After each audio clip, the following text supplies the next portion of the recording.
வணக்கம் seven Winstar technology. இப்போ பார்க்குற வீடியோன்னு பார்த்தீங்கன்னா தெர்மல் கேமரா பற்றி நம்ம பார்க்க போகிறோம். இந்த கேமரா அமைப்பு இப்படி தான் இருக்கும். இதை வச்சு நம்ம துல்லியமாக எங்கெல்லாம் ஷார்ட் இருக்குது அதை பற்றி விஷயங்களை முழுமையாக நம்ம இதில் தெரிஞ்சுக்க முடியும். டெம்பரேச்சரை வச்சு, ஹீட்டோட அளவு வச்சு நம்ம இதில் கண்டுபிடிக்கக்கூடிய கான்செப்ட் தான் இது. இப்போ ஒரு ஃபோன் எடுத்தா ஒர்க்கிங்கில் இருக்கக்கூடிய ஃபோனில் பார்த்திங்கன்னா எந்த மாதிரி இடங்கள் ஹீட் ஆகும், எவ்வளோ டெம்பரேச்சர் இருக்குன்ற விஷயத்த நம்ம இந்த கேமரா வச்சு நம்ம ஈஸியாக துல்லியமாக கண்டுபிடிக்க முடியும். இப்போ போர்டில் பார்த்திங்கன்னா எந்த அளவுக்கு ஆம்பியர் இருக்குது. இப்போ நம்ம ஒரு ஃபால்ட்டு பார்க்க போகிறோம்னா, இப்போது கான்செப்ட் தண்ணி பட்டு ஷார்ட் ஆகும்போது, இல்லை ஆல்ரெடி போர்டில் ஷார்ட் சர்க்யூட் ஆகும்போது, இல்லை ஐசி டேமேஜ் ஷார்ட் ஆகிருக்கும்போது பார்த்திங்கன்னா எந்த மாதிரி இடங்களில் ஷார்ட் இருக்கும் அப்படி கண்டுபிடிக்கணும்னா நம்ம ஃபஸ்ட்டு பேசிக்காக மீட்டரை வச்சு செக் பண்ணி பார்த்து கண்டுபிடிக்கிற கான்செப்ட் இருந்தது. அப்புறம் ஆம்பியர் மீட்டரை வச்சு டிசி பவர் சப்ளை வச்சு நம்ம கண்டுபிடிச்சோம். அதுக்கப்புறம் ஷார்ட் கில்லரை வச்சு நம்ம அந்த ஷார்ட்டான இடத்த நம்ம கொடுத்து எங்கே ஸ்பார்க்கு ஹீட் ஆகுதோ அதை வச்சு நம்ம கண்டுபிடிச்சோம். அது போக இப்போ லேட்டஸ்ட் பார்த்திங்கன்னா இப்போ தெர்மல் கேமரா வச்சு நம்ம துல்லியமாக அந்த டெம்பரேச்சரை தெரிஞ்சுக்கலாம். ஒரு ஐசி வேலை செய்யணும்னா அதுக்கு எவ்வளோ டிகிரி செல்சியஸ் எடுத்துக்கணும், அந்த ஹீட் எடுத்துக்கணும். அந்த செல்சியஸ் ஹீட்டை நம்ம தெரிஞ்சுக்கிட்டோம்னு சொன்னால், அப்போ டோட்டலாக எல்லா சர்க்கியூட்டுமே உடனே ஹீட் ஆகுது. ஒவ்வொரு செக்ஷனாக வேலை செய்ய இப்போ ஒரு ஃபோனை நார்மலாக வச்சு பார்க்கும்போது பேட்டரி கனெக்ட் பண்ண ஒரு சில சர்க்கியூட் வேலை செய்யும். ஆன் பண்ணதுக்கப்புறம் ஒவ்வொரு சர்க்கியூட் அதோட வேலை செய்யும்போது ஹீட் ஆக ஆரம்பிக்கும். அப்போ ஒரு சில இடங்கள் ஹீட் ஆகிறது உங்களுக்கு தெரியும். இப்போ பாருங்கள், காட்டுறேன் பாருங்கள். அப்போ இந்த இடத்துல காமனாக வரக்கூடிய ஹீட் டெம்பரேச்சர் காமனாக காமிச்சிட்டே இருக்கும். இப்போ மெயினாக அதிகமான ஹீட் எடுக்கக்கூடிய இடங்களில் மட்டும் பார்த்தீங்கன்னா தனியாகவே தெரியும் உங்களுக்கு. அந்த இடத்த வச்சு நம்ம ஓகே, அந்த இடத்துல சப்ளை ட்ராப் ஆகுது, ஹீட் அதிகமாக எடுக்குது அப்படின்னு சொல்லி நம்ம அந்த இடத்த கண்டுபிடிக்க முடியும். இப்போ இதை வச்சு நம்ம துல்லியமாக ஃபுல் ஷாட் மட்டும் இல்லை, normal shot, half shot, semi ஷாட்னு சொல்லுவாங்க. இந்த மாதிரி எந்த வகையான ஷாட் இருந்தாலும் இதை நம்ம துல்லியமாக கண்டுபிடிக்க முடியும்னு சொல்ல வரேன்.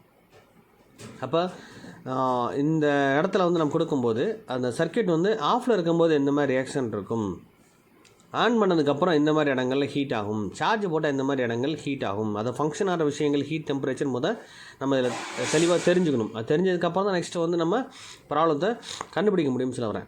இப்போ நீங்கள் எடுத்தோடனே சார் ஒரு இடத்துல ஹீட் ஆகுது அப்படின்னா இதான் காரணம் சொல்லி எடுத்துடக்கூடாது. நார்மல் டெம்பரேச்சர் கண்டிப்பாக இருக்கும். அந்த ஹீட்டை பார்க்கும், அதேமாதிரி ரூம் டெம்பரேச்சர் உங்களுக்கு காமிக்கும். அப்போ அது என்னென்னு கன்ஃபார்ம் பண்ணிவிட்டு தான் அடுத்த போர்டில் ப்ராப்ளம் இருக்கான்னு செக் பண்ணி பார்க்கணும்னு சொல்ல வரேன்.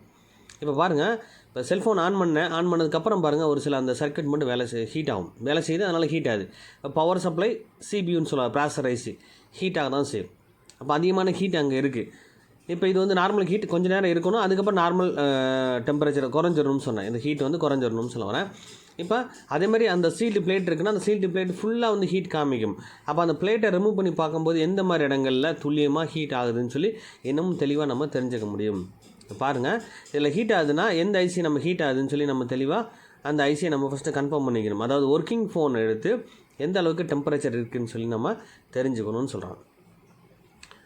அப்போ ஒரு ஷார்ட் கண்டுபிடிக்கணும்னா இதில் ரொம்ப மைனூட்டாக துல்லியமாக நம்ம ஈஸியாக கண்டுபிடிக்கணும்னு தான் சொல்ல முடியும்.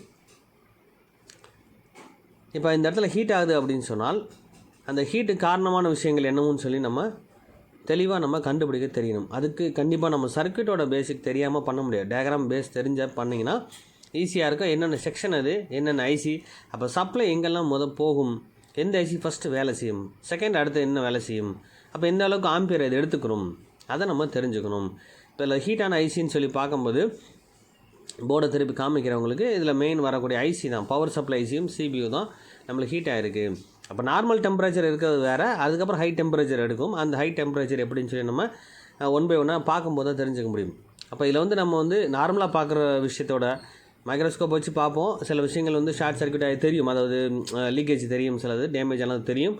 ஆனால் இதில் பார்க்கும்போது நம்ம அதை காட்டிலும் என்ன மைனூட்டாக துல்லியமாக நம்ம எந்த இடத்துல ஹீட் ஆகுது, அந்த ஹீட்டோட டெம்பரேச்சர் அளவு எவ்வளோன்னு சொல்லி நம்ம இதை வச்சு தெளிவாக தெரிஞ்சுக்கலாம். அப்போ டோட்டலாக எல்லா இடமே ஹீட் ஆகாது, மெயினாக ஒர்க் ஆகிற ஒவ்வொரு செக்ஷனுமே தனித்தனியாக ஹீட் ஆக ஆரம்பிக்கும்.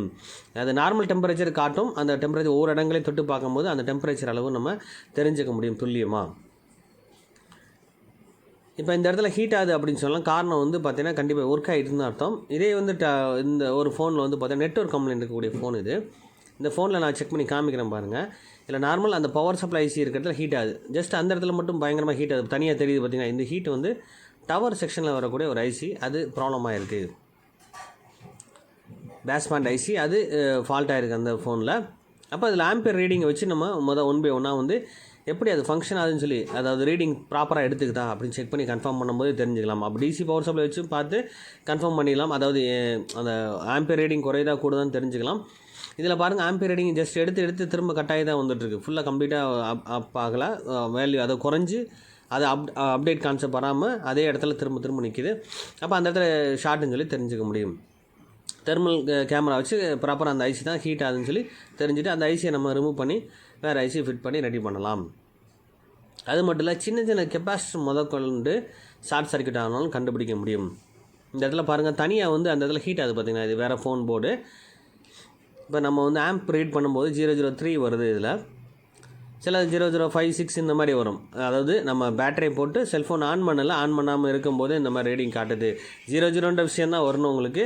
003 கான்செப்டில் இருக்குது. அப்போ இந்த இடத்துல வந்து நம்ம அந்த கேமரா தெர்மல் கேமரா வச்சு பார்க்கும்போது கண்டிப்பாக அந்த இடத்துல வந்து ஹீட் ஆகிற விஷயம் தனியாக தெரியுது. பார்த்திங்கன்னா சின்னதாக வந்து அந்த பாயிண்ட் உங்களுக்கு தனியாக தெரியுது. அப்போ அந்த இடத்துல வரக்கூடிய சின்ன ஸ்பேர் ஏதோ வந்து நம்மளுக்கு ஃபஸ்ட்டு வோல்டேஜ் ட்ராப் எடுத்துக்குதுன்னு சொல்கிறேன். அப்போ அந்த இடத்துல அந்த மாதிரி ஷார்ட்டை வந்து ஈஸியாக தெரிஞ்சுக்க முடியும். இந்த மாதிரி கண்டிஷனில் வந்து பார்த்திங்கன்னா பேட்டரி பேங்கில் செக் பண்ணும்போது ஷார்ட் எதுவுமே காமிக்காது. மற்ற கெப்பாசிட்டிலாம் வேல்யூ ப்ராப்பராக இருக்கும் செக் பண்ணி பார்க்கும்போது. ஆனால் அந்த தெர்மல் கேமரா வச்சு பார்க்கும்போது அந்த வோல்டேஜ் ட்ராப் ஆகிற அந்த டிகிரி செல்சியஸ் வந்து தெளிவாக அதில் காமிச்சிடும். அதை வச்சு நம்ம துல்லியமாக தெரிஞ்சுக்கலாம். ஓகே, இந்த இடத்துல வந்து ஒரு ஸ்பேர் வந்து ஷார்ட் ஆகிருக்கு. இப்போ ஸ்டார்ட் பண்ணும்போது நம்ம வந்து பேட்டரியை கனெக்ட் பண்ண உடனே டேரெக்டாக வந்து நம்ம த்ரூவாக அந்த மாதிரி ரீடிங், அதாவது டிசி பவர் சப்ளை கனெக்ட் பண்ணி பார்க்கும்போது ரீடிங் வந்து 003ன்னு சொல்லி காமிக்குது. அப்போ கன்ஃபார்ம் பண்ணிட்டோம். ஓகே, அப்போ இங்கே ஒரு இடத்துல ட்ராப் ஆகிட்டுருக்கு. அந்த ட்ராப் ஆனால் அந்த ஆம்பியரை வந்து நம்ம இதன் மூலமாக நம்ம ஹீட்டை வச்சு கண்டுபிடிக்க முடியும். அங்கே தான் அந்த ஸ்பேர் தான் ட்ராப் பண்ணி கொடுத்துட்ருக்கு.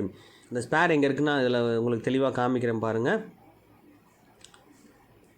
அந்த ஸ்பேரை பார்க்கும்போதே உங்களுக்கு தெரிஞ்சிடும். ஓகே, அந்த ஸ்பேர் டேமேஜ் ஆனது உங்களுக்கு தெளிவாக தெரியும். நான் காட்டுறேன் பாருங்கள். இந்த ஸ்பேரை பாருங்கள். இந்த டிஸ்க் கெப்பாசிட்டர் ஆனது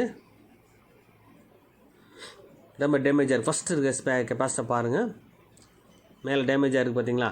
இதுதான் இந்த லீக்கேஜ் காரணம். அந்த ஆம்பியர் ரீடிங் அந்தளவுக்கு எடுக்க காரணம் இந்த கெப்பாசிட்டர் தான். இந்த மாதிரி துல்லியமான விஷயங்களை நம்ம வந்து தெர்மல் கேமரா வச்சு மட்டும்தான் பார்க்க முடியும். மற்றபடி மீட்டரை செக் பண்ணி பார்த்தாலும் வேல்யூ நார்மலாக காமிக்கும். டிசி பவர் சப்ளை காட்டி பார்க்கும்போது ஆம்பியர் ரீடிங் வச்சு தெரிஞ்சுக்கலாம் இங்கே ட்ராப் ஆகுதுன்னு சொல்லி. ஆனால் இது இந்த இடம்தான்றது, இந்த ஸ்பேர்ன்றது துல்லியமாக நம்ம வந்து இந்த தெர்மல் கேமரா வச்சு நம்ம தெளிவாக தெரிஞ்சுக்க முடியும் சொல்லுவாங்க. இந்த ஸ்பேரை வந்து நம்ம ரிமூவ் பண்ணதுக்கப்புறம் எப்படி ரீடிங் இருக்குதுன்னு சொல்லி நம்ம பார்ப்போம். நார்மலாக இருக்கக்கூடிய ரீடிங் எப்படின்னா 000ன்ற அந்த ரீடிங் தான் காட்டணும். 003ன்ற விஷயம் வரக்கூடாது. 35 அந்த மாதிரி வந்தாலே வேறு எங்கே டேரெக்டாக வரக்கூடிய இடத்துல வந்து ஷார்ட் இருக்குன்னு சொல்லி தெரிஞ்சுக்கலாம். இந்த வீடியோ பிடிச்சிருந்தா லைக் பண்ணுங்கள், ஷேர் பண்ணுங்கள், கமெண்ட் பண்ணுங்கள், சப்ஸ்கிரைப் பண்ணுங்கள், பெல் பட்டனை மறக்காமல் கிளிக் பண்ணுங்கள். Thank you friends.